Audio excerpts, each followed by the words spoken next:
What's up guys? It's your favorite Tito Darps man. Nasa gitna tayo ng traffic dito sa Katipunan. But it will never stop me from encouraging you. Yan. Okay, meron akong tip sa inyo. Number 1. Alright, ano ba yung number 1 natin? Self-control. Kailangan meron ka yan. Do not make others be the one to control your life. Especially sa traffic. Huwag mo pabayaan yung merong sweet potato rider sa harapan mo. Magalit ka. Kasi kapag nagalit ka, siya yung nag-control ng emotions mo. Mas matalino ka doon, dapat huwag kang magalit. Saka di mo naman siya kilala. Pangalawa, spend your money wisely. Kumain ka sa masarap. Magbakasyon ka kasama ng mga anak mo, asawa mo, pamilya mo. Bakit? Kasi ang pera natin, kinikita yan. Pero yung time, hindi na natin mapapalik yan. Especially sa mga anak natin at sa asawa natin.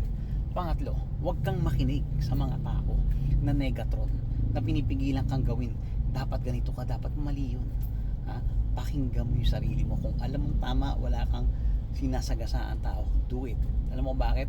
Because the thing that we have is the MIT. It's the moment in time na hindi na babalik. So enjoy everything in your control. Yan. Siyempre, of course, with the guidance of Lord. Alright guys, umaandar na. The longest 1 kilometer, 18 minutes. Alright guys, good vibes lang tayo. God bless.